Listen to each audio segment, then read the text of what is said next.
The night was cold, and the wind outside carried the smell of metal and rain. Commander James Walker was about to close the hatch of his small outpost when he saw a shadow moving in the darkness. At first he thought it was just another scavenger drone, but then the figure stepped into the light. It was a woman, half human and half alien, wearing torn clothes and carrying nothing but a small silver box. Her skin had a faint blue shimmer, and her eyes glowed softly like the moon over Titan. James had seen many alien species before, but never one like her. She was breathing hard, shivering, and looked like she hadn't eaten for days. Behind her, a tall alien man in a black cloak stood silently. His eyes were cold, and his voice was sharper than any blade. "She is yours now," the alien said without emotion. "She is of dirty heritage, unworthy of my clan," without waiting for a reply. He turned and walked into the darkness. The woman's eyes followed him, but she didn't speak. James felt a strange pull in his chest, something between anger and curiosity. He helped her inside, closing the hatch behind them. The outpost was warm, lit by soft yellow lights. James poured her some water, and she drank like someone who had been lost in the desert. "What's your name?" James asked. She looked at him for a long time before whispering, "Lyra." There was silence for a while, only the sound of rain tapping against the metal walls. James knew it was dangerous to take in a stranger, especially one with alien blood. The war between humans and alien clans had ended only 5 years ago. Old wounds still burned in the minds of soldiers like him, but something about her made him want to protect her that night. James gave her the bed and slept in the chair nearby. He thought she would rest, but he woke in the middle of the night to find her standing at the window. Her silver box was open, and inside was a glowing crystal. It pulsed like a heartbeat, filling the room with a faint blue light. When she noticed James watching, she quickly closed the box. "What is that?" James asked quietly. Lyra shook her head. "If you know, you will die," she said. Her voice was soft, but there was a weight in her words that made his skin crawl. James wanted to press for answers, but before he could speak again, the alarm in the outpost went off. A deep siren echoed through the walls. Warning of movement outside? James grabbed his pulse rifle and checked the scanner. 3 heat signatures, fast, heavy. And coming straight for the door, Lyra's face turned pale. And she whispered, "They found me." James didn't know who they were, but he could see fear in her eyes, and that fear was real. Outside, shapes moved in the storm. Lightning flashed, revealing dark, armored figures. James had seen those soldiers before, lead hunters from the alien clans.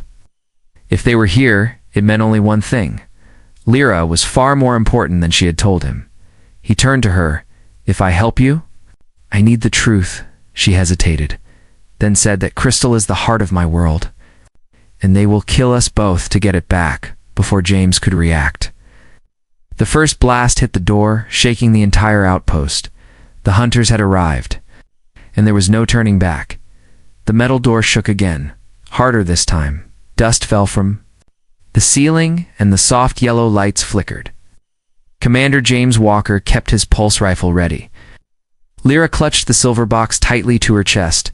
Her eyes darted to the small escape tunnel at the back of the outpost. "They won't stop," she whispered. James knew she was right. Alien hunters never stopped until they had their target.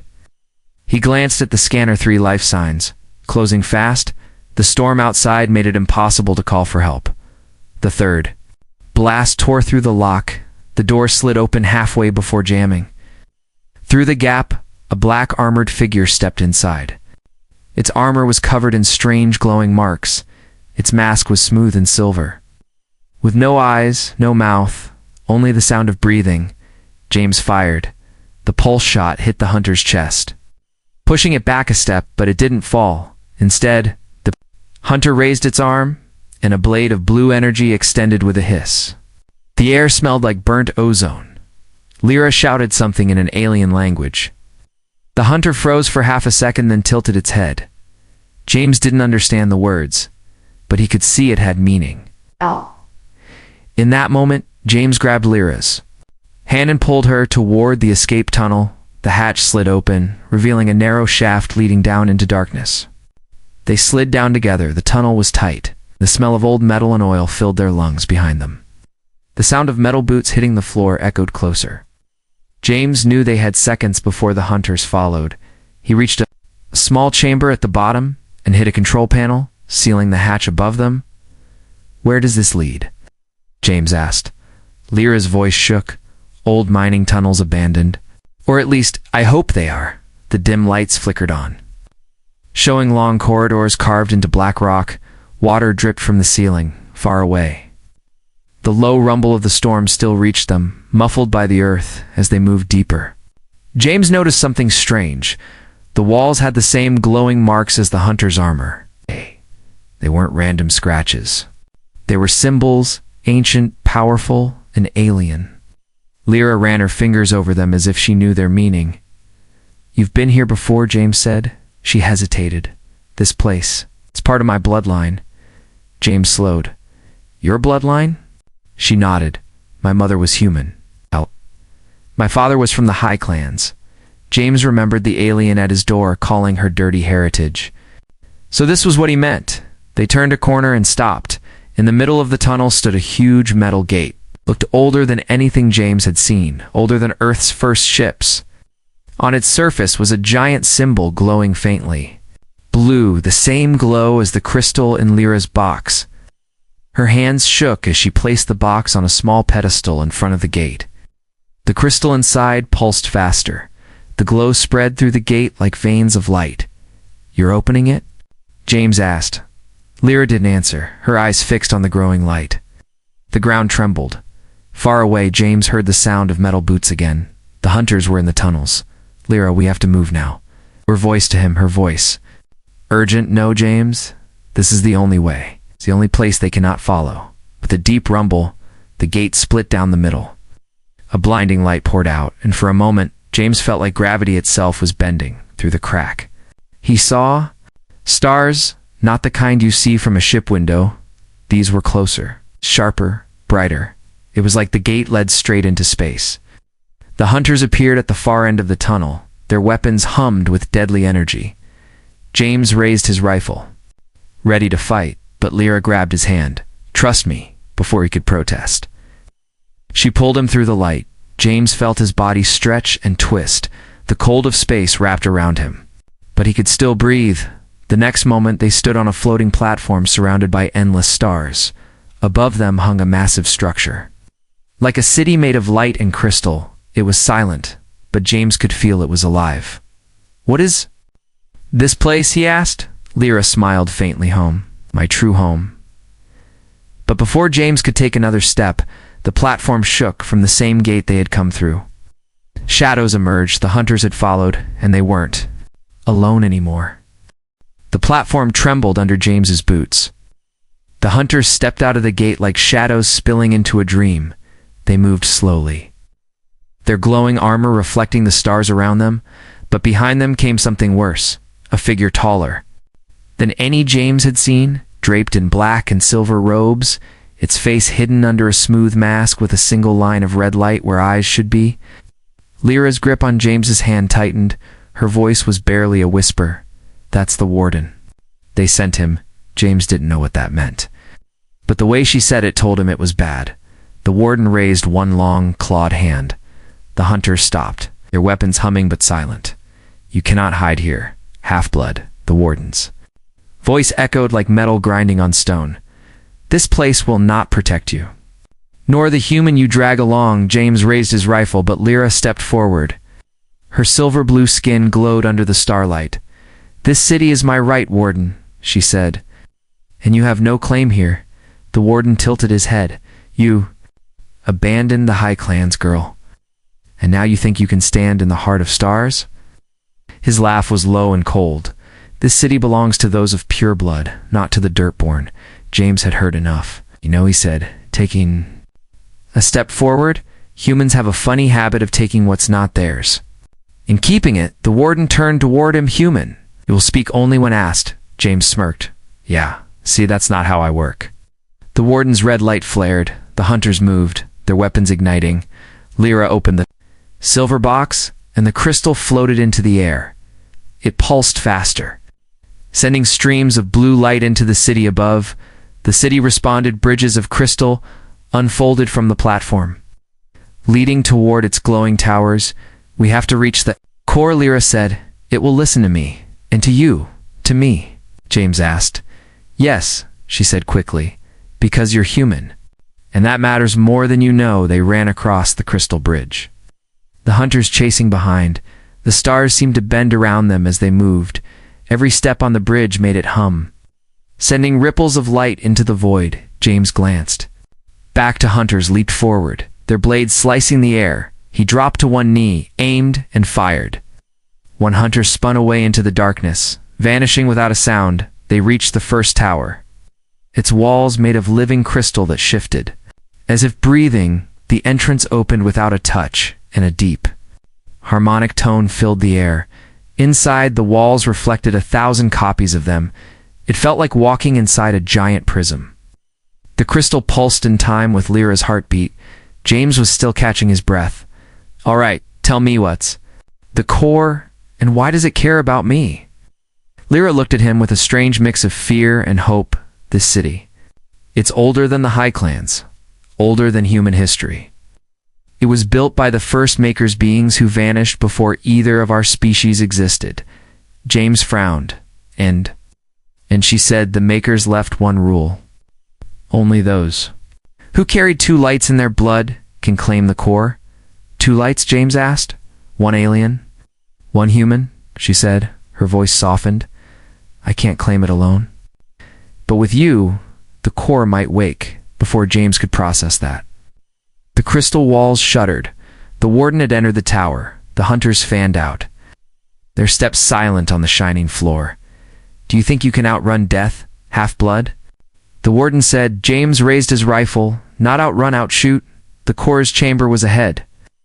A massive sphere of pure light floated in the center. Its glow was warm, almost like sunlight. Out! Lyra pulled James toward it as they stepped closer. The light reached out in threads, touching their skin. James felt it in his bones, memories, not his own. Voices and languages he didn't know. It was like the core was inside his head, searching. Then a voice spoke, not out loud, but in his mind. 2 lights. The balance returns. The core's glow flared. The hunters stumbled back as if pushed by an invisible force. The warden snarled, his claws slicing the air, but before he could strike, a blast of energy erupted from the core. It struck him full in the chest, throwing him against the wall. Lyra turned to James, her eyes wide. It chose us, she said. The core's voice spoke again in both their minds. Protect the heart. And the galaxy will follow you? The warden rose slowly, his mask cracked, revealing dark skin and eyes burning with rage. This is not over, he hissed.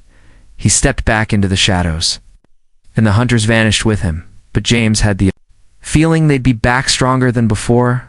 Lyra looked at James, the crystal now dim in her hands. This is only the beginning, she said. James nodded, glancing at the core. Yeah. And I think the galaxy just made a very bad bet against humanity. The core floated silently above them. Its light had dimmed to a warm glow, as if it were resting after the battle. James felt its presence in his mind, even though it wasn't speaking anymore. It was like a quiet heartbeat that matched his own. Lyra stood at the base of the sphere, tracing her fingers along the threads of light that reached toward her. Her voice was soft, almost reverent. The core accepted us. But that means it's awake now. James glanced at her. Awake is good, right? She hesitated. Not always. The core's awakening sends a signal across the galaxy. James frowned. A signal to who? Lyra's eyes darkened. To everyone. Her words echoed through the chamber, bouncing off the crystal walls like whispers. Suddenly, the floor beneath them shifted. The walls of the core chamber folded back like petals, revealing the city. Outside, bridges of crystal extended toward other towers and far beyond them. Something moved in the darkness of space. James narrowed his eyes. Is that a ship? Lyra shook her head slowly. Not a ship. A swarm. The movement grew, thousands of small lights blinking against the black void. They were too far to see clearly, but James could feel them moving fast. Straight toward the city, they felt the core wake, Lyra said, her voice trembling. And now they're coming. James loaded a new power cell into his rifle. Good. I've been itching for round 2, Lyra gave a humorless smile. These aren't hunters, James. These are reclaimers. Ask. They don't take prisoners.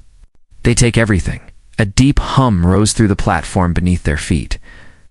The core's voice returned, but it was different this time. Louder, older. The balance is fragile. The human light must lead. James felt heat spread through his chest. As the light from the core reached into him again, Lyra stepped closer, alarm in her eyes. It's choosing you over me. The light wrapped around James's arms. Symbols like the ones in the tunnels burned into his skin. They didn't hurt, but they felt heavy, like wearing a weight meant for a giant. What's happening? James demanded. Lyra whispered, It's giving you command. Before James could ask what that meant, the air rippled and a holographic map appeared. The city was at the center, surrounded by hundreds of red points moving closer around the city. Floated defensive platforms, silent and dormant.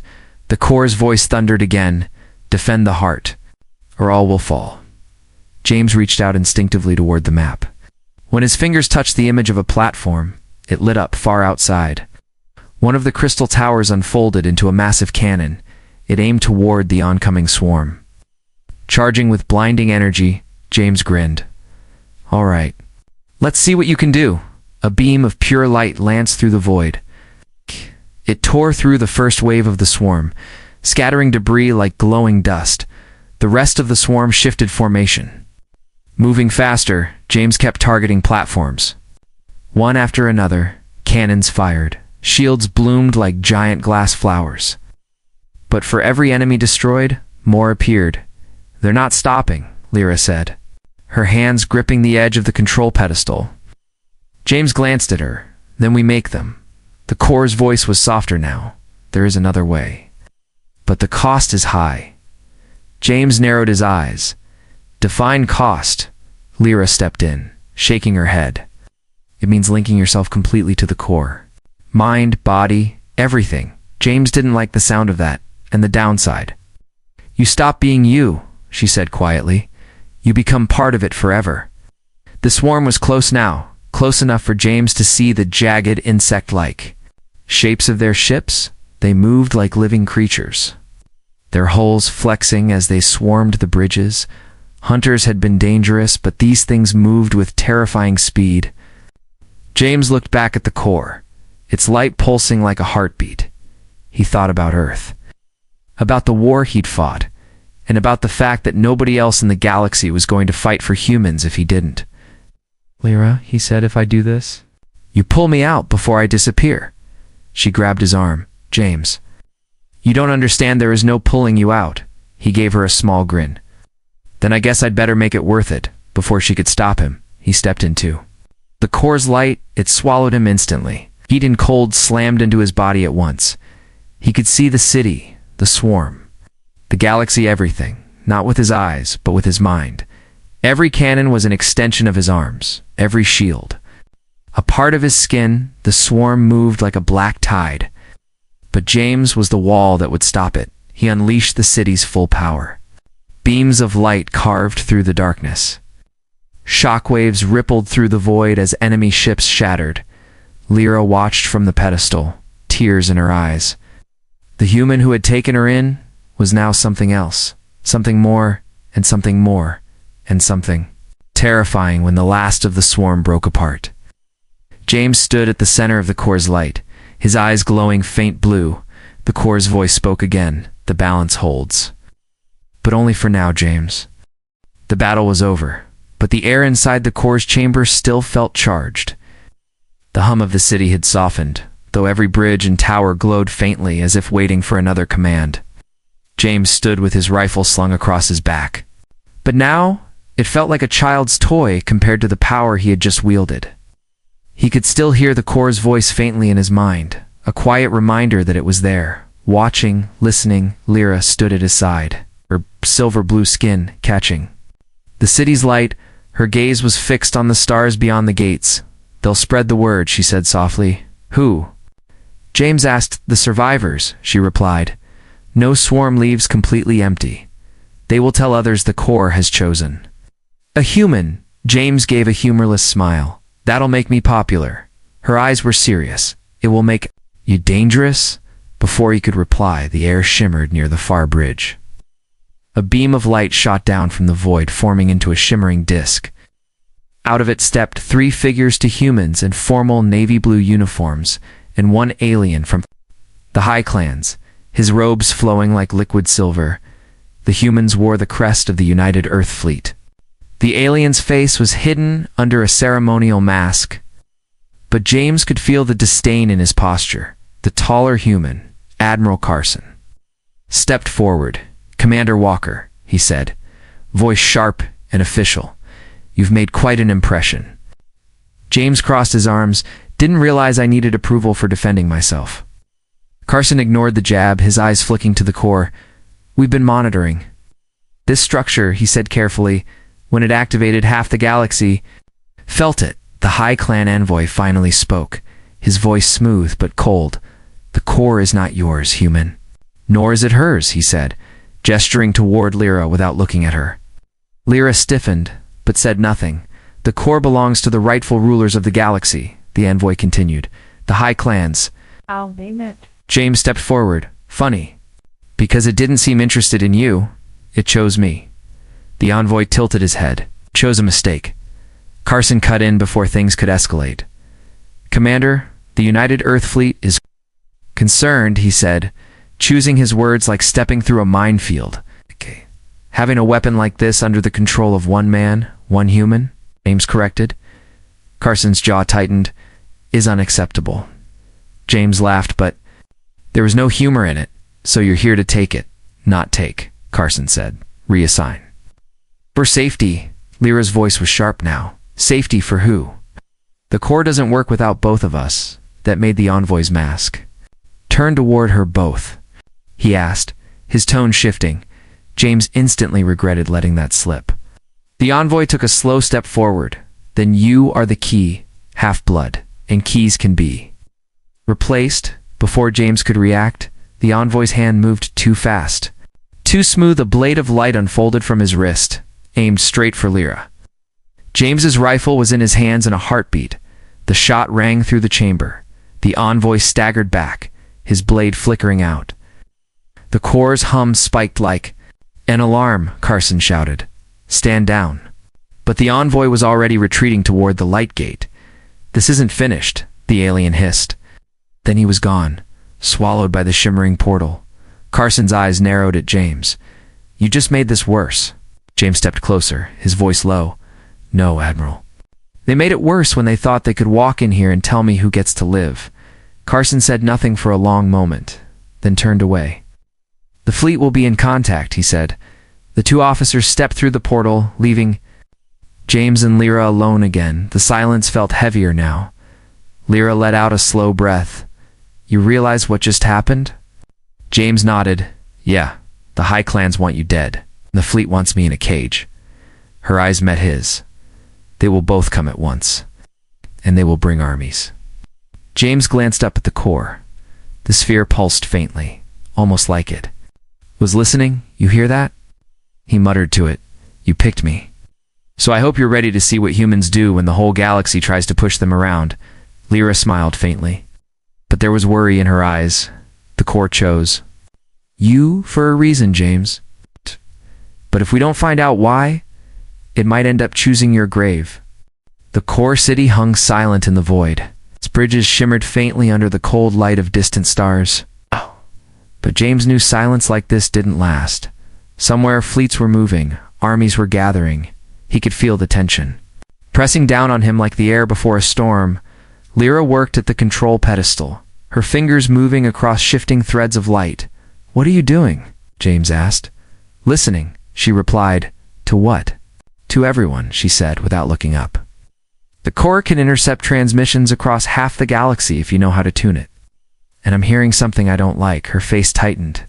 "The United Earth Fleet and the High Clans. They're talking to each other." James frowned. "They hate each other." I hate you more, she said flatly. They're agreeing on one thing. If they can't control the core, they'll destroy it. James stepped to the edge. Of the platform, staring out at the glittering towers, they won't get the chance, he said. Lyra shook her head. If they bring enough firepower, even this city will fall. She hesitated, then added, What? But there's something else. Something older that caught his attention. She brought up a projection, a holographic map of the galaxy, far from their current position. Deep in uncharted space, a single blue star pulsed on the display. What's that? James asked. The second core, Lyra said quietly. They were built in pairs, each one balancing the other. Both are active, their power multiplies. James studied the map. If they get the second core, they could erase entire fleets. Before they even fire, she finished, her voice dropped lower, and James. The second core doesn't need two lights to activate. If the wrong hands reach it first, they can use it alone. That was enough for him. Then we get there first, James said. He turned toward the city's outer bridges. Can this place move? Lyra smiled faintly. The city isn't a ship, she said, but it can. Send us. Before he could ask what that meant, the core's glow flared. The floor beneath them shifted. Folding into new patterns, bridges retracted, towers leaned. Inward, and the platform beneath their feet began to rise. They were being lifted toward the heart of the sphere itself. Out. Inside, the light was blinding. James felt the same pull he'd felt when he'd linked to the core during the swarm attack. The difference now was that it wasn't forcing control, it was offering. He placed his hand against one of the glowing threads, and in an instant, the city was gone. The stars around them blurred into streaks. Space folded and twisted. James's stomach dropped. And then, they stood on the surface of a barren moon. The air was thin but breathable.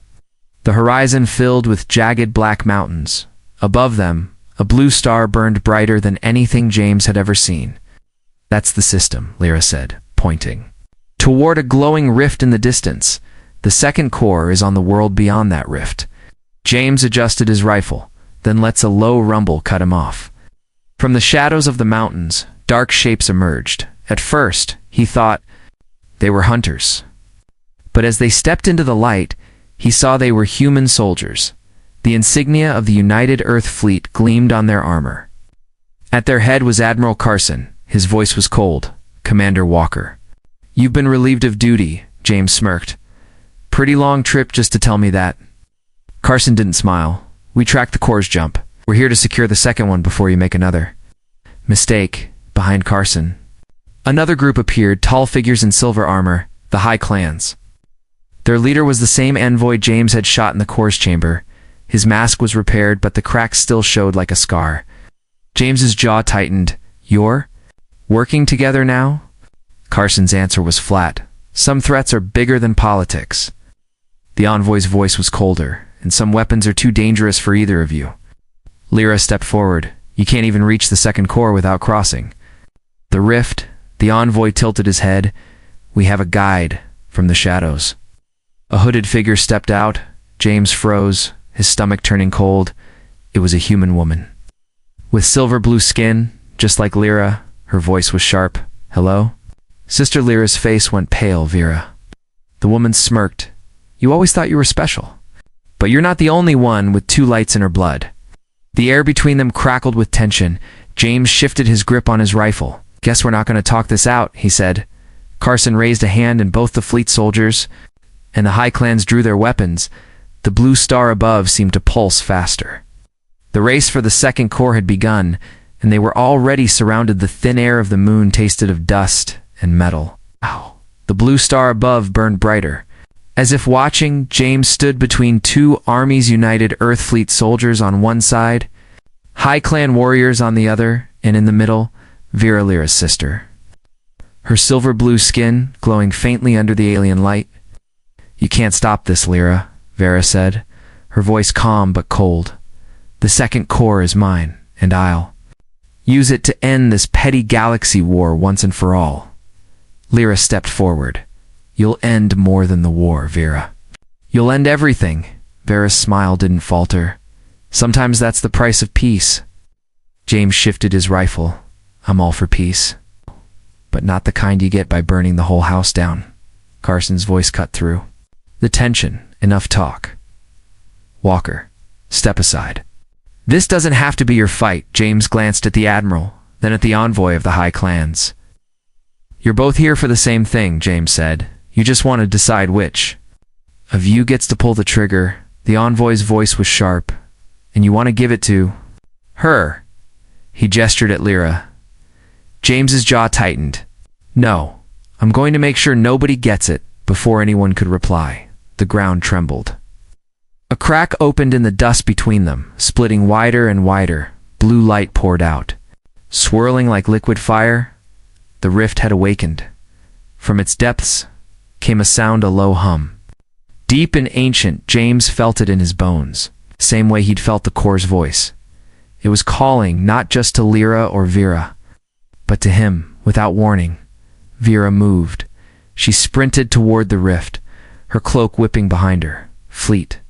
Soldiers and High Clan warriors raised their weapons.